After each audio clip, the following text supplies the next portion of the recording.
Mesdames et messieurs, bonjour. Nous avons le plaisir de nous retrouver avec vous dans ce quatrième entretien. Quatrième entretien avec donc un nouvel invité, toujours dans le cadre du Forum de l'entrepreneuriat, Forum international de l'entrepreneuriat, organisé par la délégation générale du Québec à Dakar. Bonsoir, Monsieur Beng. Bonsoir. Nous espérons que vous allez bien et avec votre permission, nous allons rentrer tout de suite dans le vif du sujet avec la première préoccupation. Super. Alors, diplomate, spécialiste des questions liées au commerce international et à la coopération économique, c'est ainsi que vous êtes reconnu par vos pairs.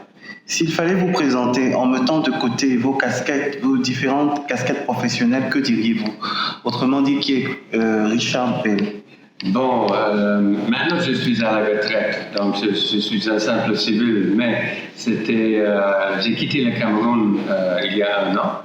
D'accord. Et c'était mon temps au Cameroun, c'était la culmination d'une carrière de 35-36 ans, où j'ai passé la plupart de mon temps à l'extérieur du Canada.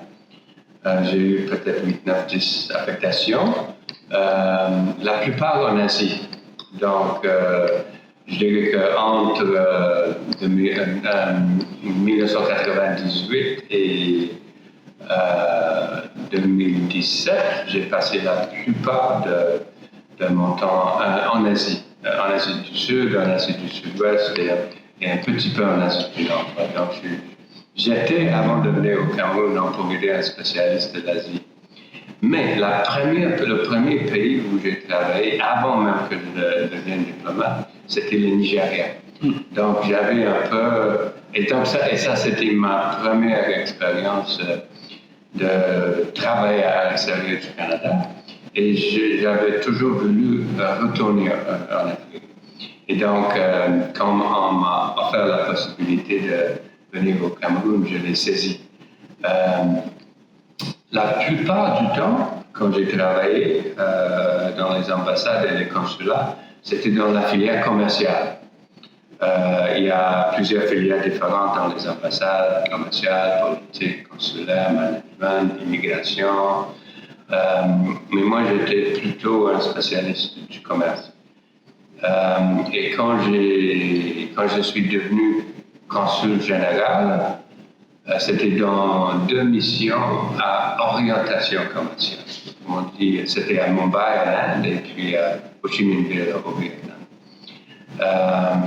Et devenir ambassadeur à chaque mission, au commissaire, responsable des relations finalement avec 4 pays, non seulement le Cameroun, mais aussi le Tchad, la Centrafrique et le Gabon. Je suis venu avec ce background dans le commerce et les relations économiques. Donc, qui suis-je ou qui étais-je? Je dirais un diplomate avec beaucoup d'expérience à l'extérieur, beaucoup d'expérience dans les missions et avec un accent sur le commercial et l'économie. D'accord. C'est bien noté, Monsieur Bell, et nous poursuivons donc notre échange avec une autre préoccupation. Pourquoi la diplomatie? Qu'est-ce qui vous a déterminé à vous spécialiser dans ce domaine? Bon, bonne question. Là, je vais revenir à ma première expérience au Nigeria. Là, je travaillais 2 ans au Nigeria comme professeur à travers une organisation qui s'appelle CUSO. C'était un peu... Dans le temps, c'était un peu l'équivalent du Peace Corps des États-Unis, qui est mieux connu. Donc, j'ai travaillé 2 ans dans le nord du Nigeria, dans un environnement, je vais dire, totalement différent de ce que j'avais connu par auparavant. Je ne vais pas dire que c'était facile. Il y avait beaucoup de défis. Mais ce qui était clair, c'est que à chaque jour, il y avait quelque chose de nouveau. On n'était jamais ennuyé. Et moi, j'ai appris tellement de choses sur ce pays, cette culture, cette société qui était le nord du Nigeria, qui est très différent du sud, un peu comme au Cameroun. Donc, quand je suis rentré au Canada, je me suis dit, j'ai vraiment pris le goût de vivre, de travailler à l'extérieur. comment je peux réaliser cette ambition de continuer. Et bon, l'option que j'ai trouvée, c'était ce qu'on appelle au Cameroun, au Canada, le service extérieur, le service diplomatique. C'était le processus de se faire sélectionner, c'est très compétitif. Mais c'est aussi un peu, il y a un élément de chance, n'est-ce pas? Et je pense que je peux dire que j'ai eu de la chance. Ils ont fini par m'offrir un poste. Et c'était, à ce moment-là, on avait quatre filières: politique, commerciale, aide au développement et immigration. Ils ont fini par m'offrir une position dans la filière commerciale. Et donc, c'est comme ça que j'ai commencé. Ok, c'est bien noté. Merci encore à vous pour ces éléments de réponse. Et maintenant, une autre préoccupation. Depuis plusieurs années, le gouvernement canadien établit un cadre de réglementation propice au commerce et aux investissements, à travers des accords sur la promotion et la protection des investissements étrangers, API, avec un certain nombre de pays d'Afrique, tels que le Bénin, le Burkina Faso, le Cameroun, la Côte d'Ivoire, la Guinée, le Mali, Madagascar, etc. Quels sont les objectifs du Canada en matière de commerce et d'investissement? Bon, surtout le commerce extérieur du Canada, c'est dominé par le marché américain. Il y a, même aujourd'hui, il y a peut-être plus que 70% de nos exportations qui vont aux États-Unis. Mais on s'est toujours rendu compte qu'il y a des vulnérabilités si on est trop dépendant d'un seul marché. Donc, ça fait très longtemps que le Canada a essayé de diversifier ses relations commerciales avec d'autres pays.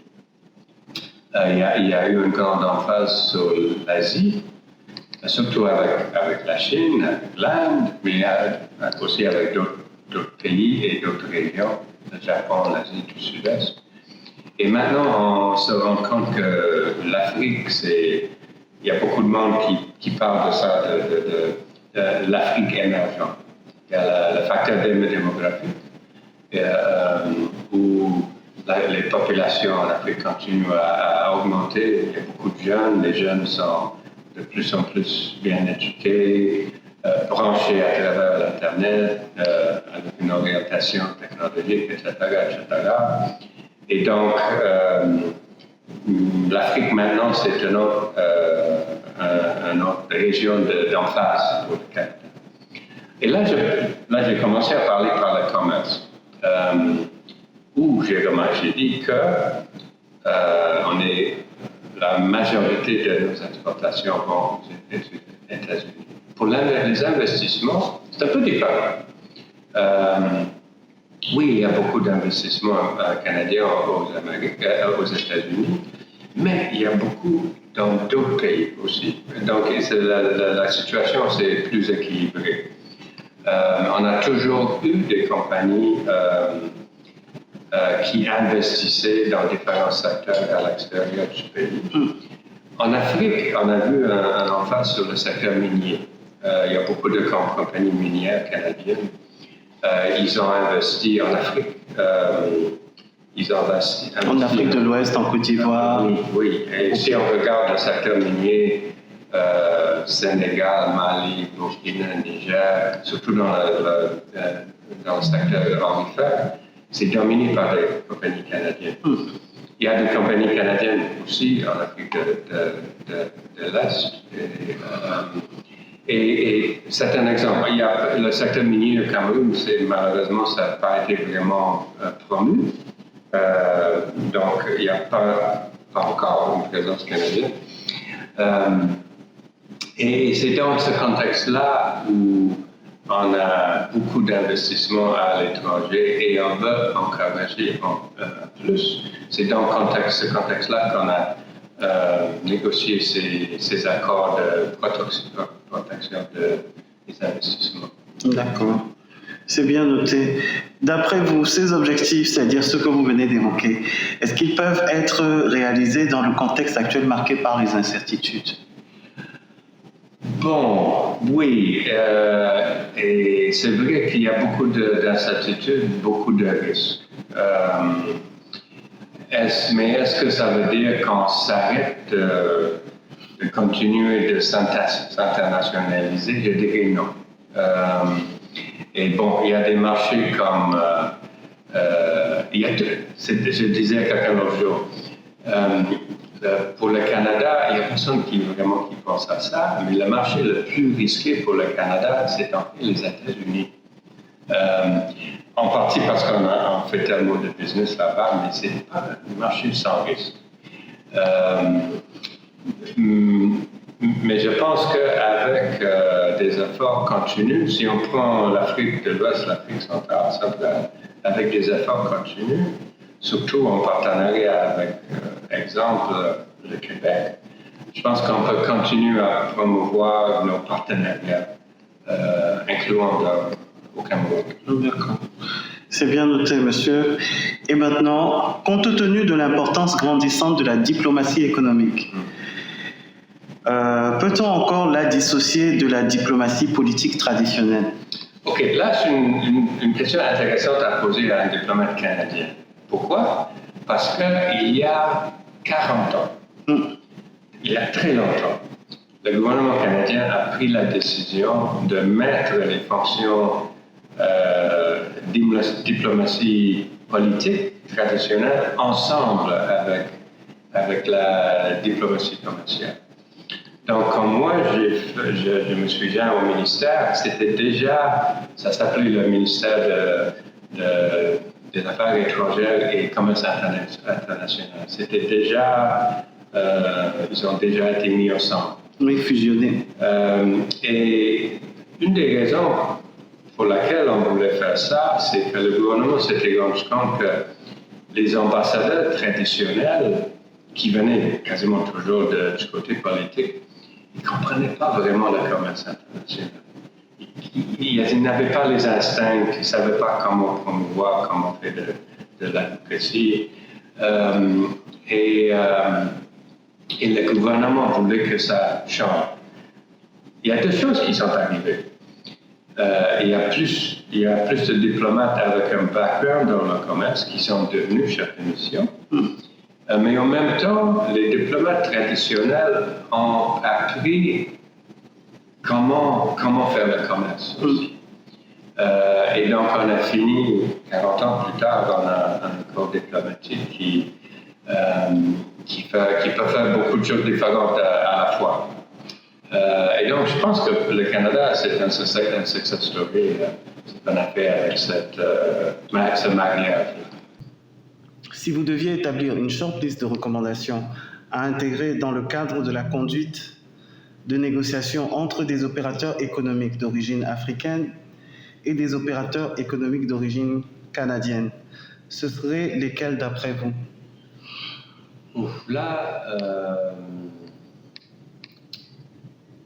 Je dirais que la première, ce serait d'apprendre à se connaître d'abord comme être humain, comme individu. Les relations interpersonnelles sont toujours très importantes. Et naturellement, dans une négociation commerciale, il y a des enjeux qui sont strictement économiques, strictement business. Mais si on conduit ces négociations-là sur une base de se connaître vraiment comme il faut, comme être humain, comme individu, les choses vont aller beaucoup mieux. On va éviter les petits problèmes ici et là. Et les petits problèmes, ils peuvent toujours devenir des grands problèmes. L'autre chose, franchement, c'est d'être honnête, être transparent. Et ce qu'on va éviter, c'est des surprises d'un côté ou de l'autre. Et donc ça, c'est vraiment de l'honnêteté, la transparence dans les objectifs, les intentions, et comment on va faire les choses. Ça, c'est essentiel. Bon, je dirais, et là, il y a une question de vitesse. Et souvent, du côté canadien, on veut aller vite ou on veut voir du progrès rapidement. Dans des pays, dans des économies émergentes, c'est pas toujours le cas que ça arrive comme ça. Mais bon, il faut que les gens comprennent les autres, mais pour moi, je dirais que de maintenir une certaine vitesse dans le progrès des négociations et de communiquer, s'il y a des délais, de communiquer clairement pourquoi. Parce que d'abord qu'il va y avoir peut-être des délais, et deuxièmement pourquoi. Ce qui fait partie de la transparence des négociations. D'accord. C'est bien noté. Donc, pour résumer, les 3 éléments que vous venez d'évoquer, mettre un focus sur les relations interpersonnelles parce qu'elles constituent la base. Ensuite, honnêteté et transparence pour éviter les surprises désagréables. Et maintenant, dans la continuité de l'honnêteté et la transparence, également la proactivité et les feedbacks. Oui. Ok. Maintenant, 3 événements liés à l'actualité socio-économique qui vous ont marqué depuis le début de l'année. Bon, là, il y en a 2 qui sont comme évidents. Il y a le conflit qui a explosé entre Israël et Hamas, qui a déjà eu un certain impact économique parce qu'il y a le prix du pétrole qui a augmenté. Et si ça continue, ça pourrait avoir encore des impacts économiques. Avant ça, il y avait la guerre en Ukraine qui a eu cet impact inflationniste qui a impacté surtout le blé et les entrants. Non seulement le prix, mais aussi la disponibilité, qui a impacté beaucoup de pays autour du monde, incluant l'Afrique, incluant le Cameroun. Donc, et ça, ces 2 choses-là, c'est ce qu'on appelle en anglais un black swan. C'est des événements désagréables, plus que ça, mais totalement inattendus. Et le troisième, je dirais, et là je parle de surtout, mais pas uniquement d'une perspective canadienne, et ça c'est l'impact du changement climatique. Et on a l'impression que l'impact a soudainement augmenté et est en train d'accélérer. Au Canada, par exemple, on a eu cette saison terrible de feux de forêt. Il y avait aussi des orages beaucoup plus forts que par le passé. Et ces événements-là ont un impact économique, mais lié à ça, il y a l'accélération dans les efforts de décarboniser l'économie. Et ce qu'on a vu au Canada, par exemple, on s'est rendu compte que il y a eu beaucoup d'emphase sur le secteur des automobiles. On s'est rendu compte que cette industrie-là va changer complètement. Toute la phase, ça va être sur les véhicules électriques, les batteries, les minéraux. Une transition écologique. Oui, tout ça. Et c'est pas seulement au Canada, mais au Canada, on s'est rendu compte qu'il faut aller vite parce que nous, on a une grande industrie automobile et on s'est rendu compte qu'il faut aller vite pour qu'on adapte. Et donc, le gouvernement a dépensé beaucoup d'argent dans la forme de subventions pour attirer des compagnies pour s'établir au Canada dans ce secteur-là. Dans d'autres pays, on voit des impacts différents, mais c'est pour les mêmes raisons. Il y a une grande emphase sur certains minéraux, le développement de certains minéraux. Et il y a des gros investissements pour assurer la disponibilité de ces minerais-là. Donc ça m'a vraiment frappé dans l'année qui vient de s'écouler. D'accord. C'est bien noté, merci. Nous sommes parvenus au terme de notre entretien avec une dernière question.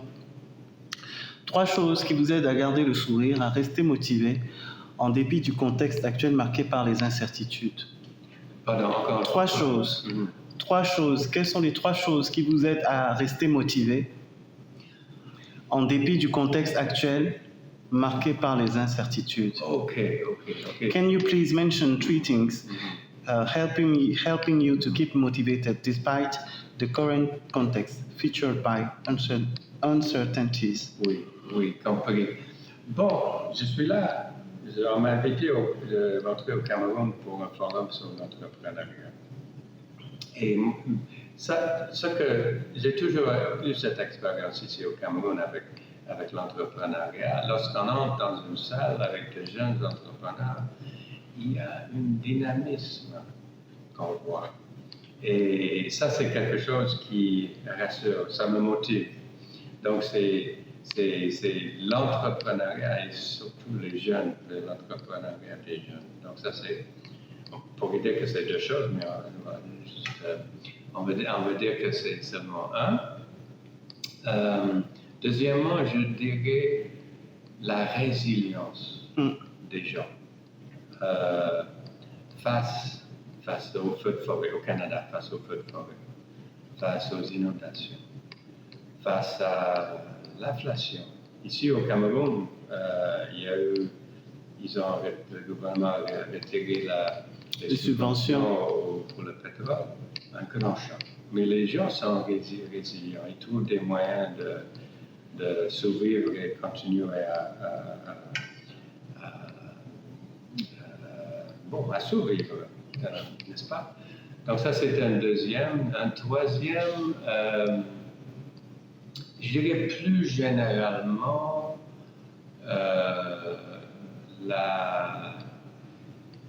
la capacité des êtres humains à innover. Et on a déjà vu, exemple, le prix du solaire, ça a tombé, ça a réduit beaucoup, parce que les gens ont trouvé des façons innovatives de produire des panels. Au Canada, je donne un autre exemple, nous, on a toujours eu une industrie nucléaire. Ce qu'on développe maintenant, c'est ce qu'on appelle en anglais Small Modular Reactors. Donc, c'est des réacteurs, des petits réacteurs modulaires. Et le nucléaire, c'est l'énergie propre, n'est-ce pas? Et donc, c'est un autre exemple où on parle du carbon capture and storage, là où c'est une chose de décarboniser, c'est une autre chose de reconnaître, OK, il va y avoir du carbone, qu'est-ce qu'on fait avec? On va le mettre dans des cavernes souterraines, on va le contenir. Donc, mais ça, c'est une nouvelle technologie. Et je suis convaincu que dans cette crise, et c'est une vraie crise, que les êtres humains vont continuer à trouver des moyens innovateurs pour développer une économie non carbonisée ou qui produit un niveau de carbone beaucoup plus bas. On va voir la même chose dans un pays comme le Cameroun, avec exemple des techniques agricoles qui utilisent moins d'eau. Pourquoi? Parce qu'il y a moins d'eau à cause du changement climatique. Donc ça va être la même chose ici au Cameroun. Les gens ces jeunes entrepreneurs, par exemple, ils vont continuer à innover pour trouver des solutions aux défis auxquels on fait face. Merci à vous, Monsieur Richard Bain, pour cet entretien que vous avez bien voulu nous accorder dans le cadre de la 3e édition de ce Forum international de l'entrepreneuriat.